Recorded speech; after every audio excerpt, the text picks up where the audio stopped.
د ګوړې لپاره مخصوص کوم ګنی شته دی که نه هر یو ګني نه کولی شي ګوړه جوړه کړي؟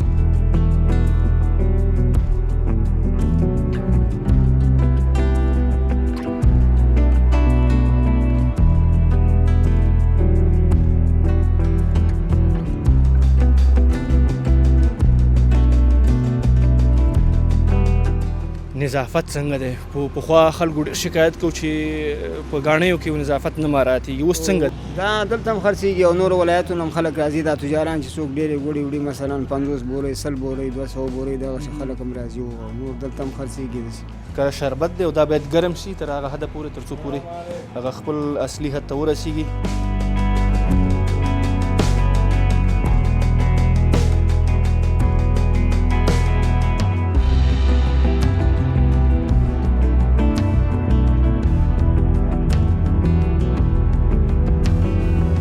تاسو څومره کارګر دلته مصروف یاستئ په دې کار باندې؟ بې خونده هغه خو ټول اوبه یې پکې شربت یې نو بس. یعنې اور باید کم نه شي، که کم شي تاوان کوي؟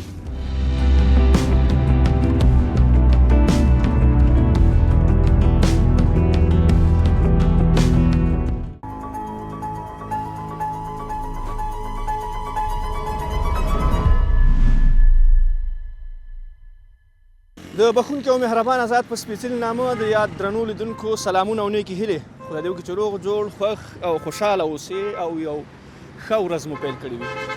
نن موږ ننګرهار درونټې ته راغلي یو.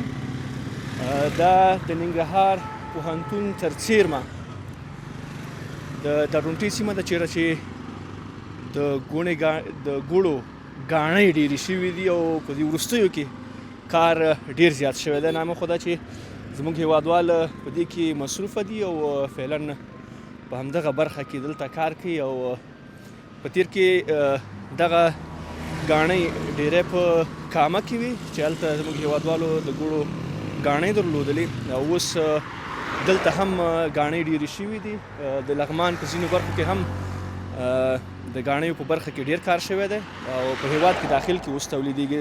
زه دقیقا د ننګرهار د کابل جلال آباد چې په اکثره مشهور دی د سړک تر غاړې ولاړ یم. ما شاته چې ګورئ دلته یو ورور دی ګوړه خرڅوي او تر څنګ یې دلته ګاڼۍ موجوده ده. ورځمه له دوی سره به د دوی د کار په اړه باندې خبرې کوم چې څنګه دی اوس د دوی کار څنګه روان دی. په تیر کې ګاڼۍ ډېرې کمې دلته لیدل کېدلې او له دوی سره به د دوی د کار په اړه باندې خبرې کوم. راځئ درنو لیدونکو تاسې هم زما ملتیا وکئ.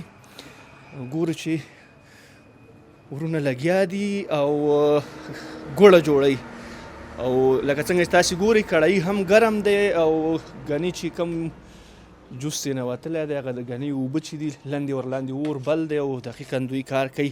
له دوی سره به غږېږم. دلته چې ګورئ څنګ کې دغه د فکر کوم فرمایشتي ګوړه هم جوړیږي. السلام علیکم استاده. ستړی مو شي؟ ښه په خیر یې؟ جوړې په خیر. صحت دې ښه دی؟ شکر دی الحمدلله. کار مو څنګه روان دی؟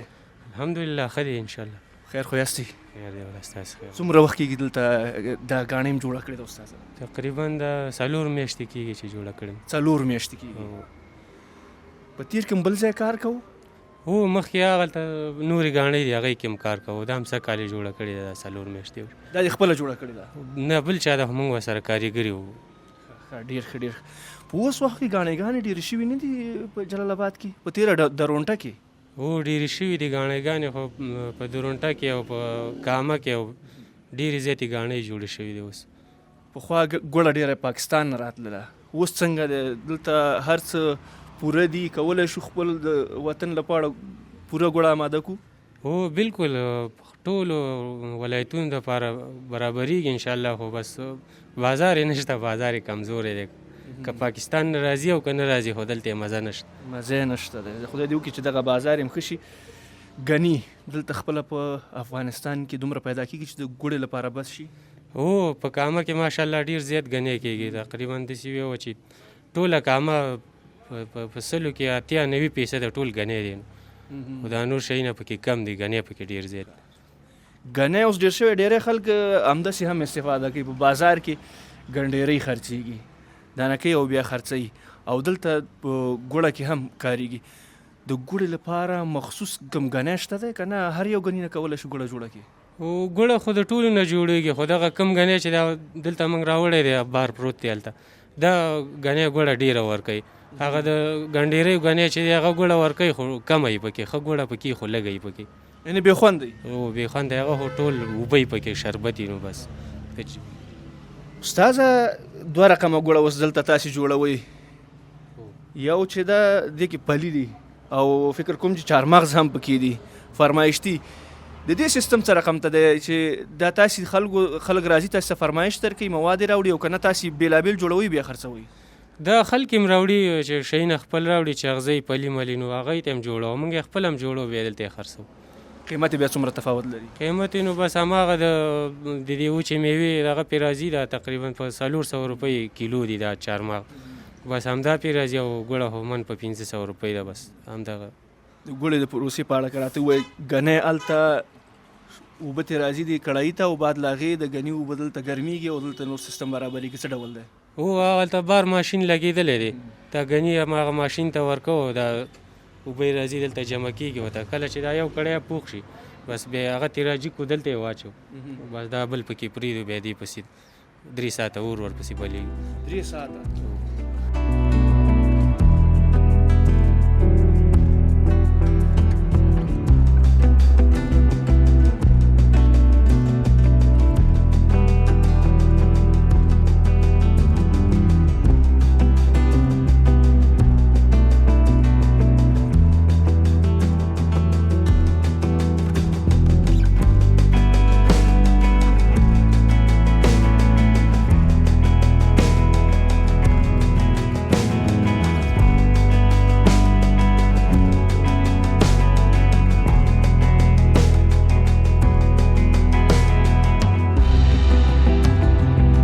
بیا هم ښه راغلاست لیدونکو، تاسې ګورئ کړایي ډېر ګرم دی او لاندې ورلاندې اور هم لګېدلی دی چې په وروستیو کې تاسې ته انشاءالله چې زموږ کامرامین به یې تاسې ته در وښیي له بیرون نه اور لګېدلی دی او کړایي همغه شان ګرم دی او ډېر تپونه خیږي د دې کړایي نه.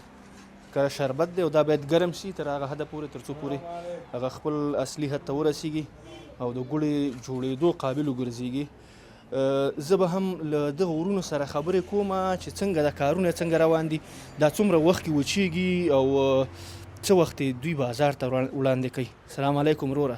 وعلیکم سلام. جوړې وروره ښه خیر دی سات دی ښه دی. نوم دې څه دی؟ نوم مې فرمان الله دی. فرمان الله. څومره وخت کېږي دې ګاڼۍ کې کار کوې؟ دې ګاڼۍ کې خو دا 2 کاله کېږي چې موږ کار کوم دلته ژمي کې سیزن کې. بس انشاءالله نو استاد یې او بس ګزاره کوو انشاءالله وخت تېرېږي بس ټاکه پوکه کوو. ډېره مننه، خوشحاله اوسې. دغه د شربت چې کله ګرم شي ډېر څونه وخت کې بیا ترې تاسې دغه ګوړه جوړولی شئ چکۍ کولی شئ؟ دا خو داسې ویوه چې 3 ساعته کې 2.5 ساعته کې دا اور بلیږي پسې چې دغه 2.5 ساعته اور بل شي بیا ترې موږ دلته ګوړه جوړو، بیا ګوړې ته آماده کېږي لکه ګوړه ترې جوړېږي او د شربت نه. دلته چې تاسې دا چکۍ کوي بیا بیرون مره تږدئ او که نه خاص همدلته داخل د ګاڼۍ کې دا وچیږي؟ نه نه همدلته پرتې دغه تختو باندې تاسو ته ښکاري دغه تختې دغه باندې چکۍ کوم دلته وچیږي انشاءالله د باندې نه وباسو. دا ګوړه دلته خرڅېږي که نور ولایاتو ته تاسې لېږئ؟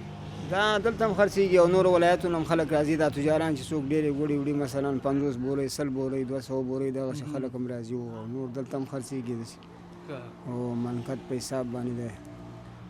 تاسې څومره کارګر دلته مصروف یاستئ په دې کار باندې؟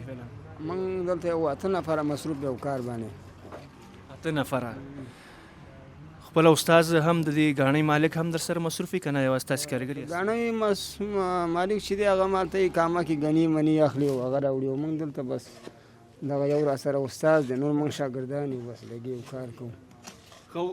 مالک هلته ګني اخلي دلته رالیږي او تاسې دلته کار مخ ته وړئ؟ او همدغه هغه ګني اخلي او بس موږ دلته یو لګي کار کوو. ډېره ښه ده ډېره ښه ده. خدای په کار کې برکت واچوه.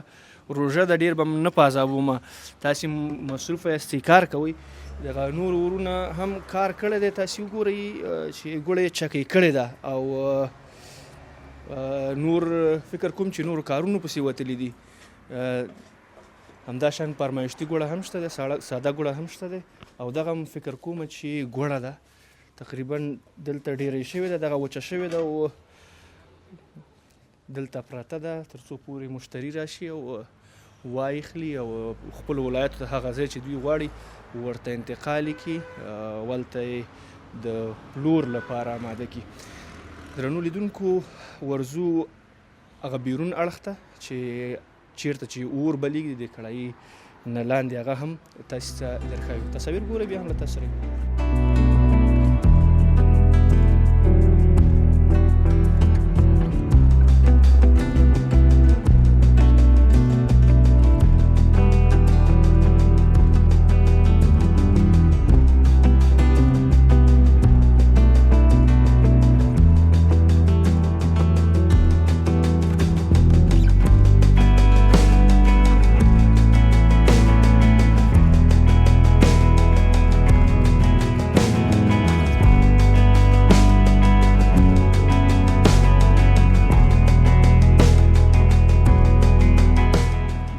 بیا هم ښه راغلاست.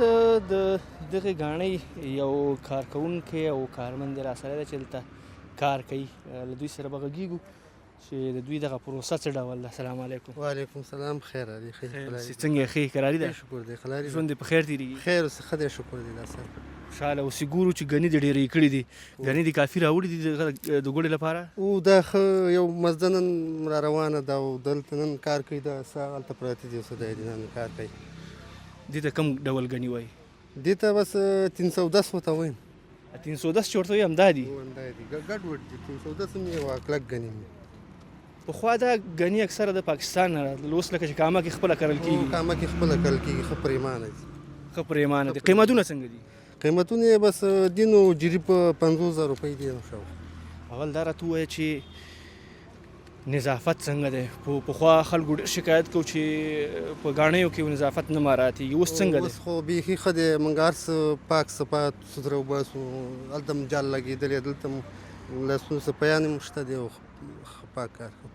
مننه، خوشحاله اوسې. باید هم همدغه د ډول کارونو کې صفایي په نظر کې ونیول شي. دا نو لومړنی ماشین دی استاده چې دلته تاسې کار پې کوئ؟ او د دې نه راځي دلته راوړنده شي؟ او دا اولنی ماشین دی. دلته ګني ورکوئ جوس داخل ته ځي؟ او دلته ګني ورکوو. داسې یو ګنټه کې دا هغه ډیګۍ زموږ ډکېږي یو ګنټه کې. او بس چا چې ډکه شي بیا راته وایي بس دی نور مه ورکوئ. بیا زو د ورځې 5 دانې موږ دا وباسو. دا یو چاش کې 12-14 منه ګوړی. 14 منه ګوړه ډېر شی دی. دا پخوا به خلکو دا په پاکستان کې ډېری چې خلکو لیدلي او موږ هغه هېوادوالو چې هلته مهاجرت کوو، دا وایي په اسونو یا په خرو باندې دا چلېده. اوس څه دی؟ په غویانو. غویانو 2 جوړه غویان به هغه جغ به ورسره و. جغ به یې پایښی و او سګاده غوندې وه بس تاوېده او غویان به پورې تړلي وو. په هغې کې بیا دا ګني ورکول یو به ناست. اوس موږ په 2 نفرو ګني ورکوو، هغه به 1 نفر ورکول. اوس نو ماشینونه شوي؟ اوس ماشینونه دي او ټول ماشینونه. کار یې راحته دی بیا؟ او دا ښه دی. دا اسانه دی دا کار. یعنې کار هم ډېر کېږي او راحت هم دی؟ او راحت هم دی او ډېر هم کېږي. په عذاب هم ورسره نه یاستئ؟ پخوا به په ګاڼیو کې څو نفر کار کوو چې ګوړه جوړه شي، آماده شي، وچه شي او خرڅ وړاندې کړي تاسې؟ پخوا هم همدا نفر وو، اوس هم همدا نفر دي. نو پخوا هم همداسې 2 ګوړپزان به 2 به وروالاګان وو. اوس خو یو دی که نه. اوس دا یو ځان باندې سخته تېری ور اچوي. مخکې به 2 دانې وو وړو ګاڼیو کې 2 دانې وو. دا وروالاګان به هم 2 ګوړپزان به هم 2 استادان. اوس څنګه دی؟ اوس ګوړپزان او همغه 2 دي، تغییر نه دی راغلی؟ ګوړپز یو دی اوس. ګوړپز یو دی. مخکې به 2 شواروزي به وه ګاڼۍ. اوس یو د ورځې ګرځئ د شپې نه. د ورځې د شپې نه؟ پخوا د شپې هم کار کېده؟ پخوا د شپه ورځ شواروزي وه. اوس څه مشکل ده چې اوس شواروزه کار نه کوئ تاسې؟ اوس خو کار ډېر کېږي که نه. هغه یې دومره کار نه کولو او ګوړه کمه وه ته. اوس د هغې شواروزي به وګرځېده. اوس د یو ورځ کې موږ هغومره ګوړه وباسو. یو ورځ کې اوس همغه نه اندازه باسئ. دا تاثیر د څه شي دی؟ دا د ماشین تاثیر دی؟ ماشینونو تاثیر دی که نه. اسانتیا راغلې ده. ډېری هېوادوال موږ چې ګورو دوی وایي چې ماشینونه چې راغله د خلکو روزګارونه یې خراب کړل، ډېر خلک بېکاره ګرځي. بل دا ده چې مصرف هم لري نو بیا نه بېکاره خو نه ګرځي. دې کې اوس څو 8-9 نفره کار کوو موږ. 1 نفره 8-9 پورې. بعضې داسې وخت راشي بیا 9 نفر هم لګي که نه کار ډېر شي. دا بس کافي دي دا نفر. 9 نفره بس دی نو ډېر شی دی. او که څومره تیل مصرفوي بیا د ګټه موږ نه کولی شي چې دا څومره تیل مصرفوي؟ ګټه او تاوان یې بیا اخره کې معلومیږي. یعنې اوس معلومات نشته. معلومات نشته او اخره کې سمه ده. ور به شو دا اور چې چېرې بلیږي دغه د کړایي لاندې چې اور بلیږي دا به موږ ګورو. راځه موږ د استاد سره یو ځای کېږم او ګورو چې اور په کومه ساحه کې بلیږي او څه شی ورلاندې کېږي. تاسو لکه څنګه ګورئ دې ته دغه د ګنیو کوم هغه چې دی دې ته استاد دې هغه ته څه وایي چې تاسو دغه اور لاندې کوئ؟ دې ته پوک وایي. دا پوک دی. او دا ښه ښه ښه ښه. دا څومره پوک بیا تاسو یوه ورځ کې مصرفوئ؟ دا بس یو 15 پنډه راوړي ښه درانه نو. اها 15 پنډه او ډېر شی دی. او دوه نفري پنډونه دا خپل همدې ګنۍ نه وځي او بیرته یې په همدې ګنیو باندې هغه او کوئ؟ بیرته یې په همدې مصرفوو. ښه یو خو دا ده چې خپله په خپل ځان باندې یعنې کار یې جوړ دی ها؟ او یعنې اضافه خس ته ضرورت نشته دی. ولا باران کې چې بیا دا نه وچېږي وریځي که نه بیا اضافه خس لوښي ورته راوړو. بیا ورته لوښي راوړئ هغه نو بیا په پیسو باندې اخلئ. او پیسو اخلو. دلته نږدې شته دی لوښي که نه تاسې بل ځای نه راوړئ؟ کله دې دغه درونټې نه اپله شته دی دا زموږ نیکان یې راوړي ولا که پرې کوم ځای نه راوړي. ګورې کې نه هم راوړي او دې دغه نه هم راوړي. دا نو یو نفر تاسې موظف کړی هم د اور دپاره؟ دا اور دپاره ناست دی او د اور والا دی. یعنې اور باید کم نه شي که کم شي تاوان کوي؟ او چې کم شو کار بیا زر نه کېږي که نه. اوس 3 غنټو کې پخېږي چې اور کم شو بیا 4 کې هم نه پخېږي. نه چې کله اور تیز شي او بیرته کراره شي په هغه وخت کې ګوړې جوړېدو ته خو څه مشکل نه پیدا کوي؟ نه مشکل نه پیدا کوي خو دغه لږ وروسته کېږي کار وروسته کېږي. یعنې کار باید دمسې دوامداره مخ ته لاړ شي. دلته چې ګورم کاکا ځکه ته ډېر دغه سترۍ ورته وایي پوک ورته وایي چې شی ورته وایي که نه دا ډېر پراته دي. دا خپله تاسې ویستلي که نه بل ځای نه هم دا راوړئ؟ مونږ خپله ایستلې ټول همدې ګاڼۍ نه وتې وو. اول دا پوک باسئ بیا هغې نه وروسته اور راچوئ که نه؟ نه اور خو چالان یي پوک خو هلته اوس مونږ جنریټر چالانه وو دا خو چالان دی. مونږ ډیګۍ چې ډکه کړله بس بیا راته وایي بس دی نور ما ودروئ جنریټر. بیا جنریټر چې ودرو بس دا سړی لګې دي یو 10-15 منټه بعد بیا د دې چاشم راپوښ شي. بیا دا راځي هلته هغې سره چاش ماشه راړئ او بس مونږ ورسره بیا چکۍ کوو بیرته راوځو. بیا دا خپل اور ته راځي او مونږ خپل کار هغه کومه چې ګوړه چې کله هغه شي بیا دا کلکېږي هلته سختېږي هغې ځای نه بیا اخلئ پاس په هغه کې او اچوئ. هغه د نیمه ګنټه کې سختېږي بس بیا هغه په بوجیو کې اچو. څنګه د کار نه هم راضي یاستئ؟ او شکر دی ښه یم. پخوا په نسبت باندې تغییر راغلی په ګاڼیو کې که نه هماغه شان دي؟ ولا ډېر تغییر راغلی مخکې خو سخته وه اوس اسانه شوي دي نو. څه ستونزه خو به نه وي؟ نه هېڅ مشکل نشته. که ازاده تللی راتلی شئ خپل کاروبار ته؟ او ختلی شو راتلی شو. ډېره ښه ده بس خدای هم خوشحاله لره او دغسې کارونه د نور هم خدای ډېر کړي دغسې په مختلفو برخو کې دا زموږ هېوادوال وطنداران لګیا او خپل کارونه په مخ باندې ویسي. او بس ښه دی شکر دی او بس د ډېرو خلکو غریبانانو روزګار پکې روان دی بس لګي دي. ډېره مننه خوشحاله اوسئ. ستانه مننه کور دې ودان ژوندی اوسئ. خیر اوسېږي. درنو لیدونکو تاسې ګورئ چې زموږ دغه ورونه لګیا دي او همدغه کړایي لاندې اور بلی دننه خواته بیا تاسې به کتلي وي چې کړایي ده همغه نه اور بل دی او هغه ګرمیږي له هغې وروسته چکۍ جوړېدو ته اماده کېږي د هغې نه وروسته بیا نور کاریګر د همدې ګاڼۍ لګیا دي هغوی ګوړه سانچکۍ په موټو باندې جوړوي او بیا یې ږدي تر څو پورې وچه شي او بازار ته اماده شي. درنو لیدونکو په دې هیله چې زموږ دغه خپرونه چې نن مو د ګاڼۍ دپاره ځانګړې کړې وه د ګوړې ګاڼۍ چې چېرته چې ګوړه جوړېږي د پام وړ مو ګرځېدلې وي تر بلې هغې چې ضامن الحق ستاسې په درانه چوپړ کې حاضرېږم. الله مو مل شه.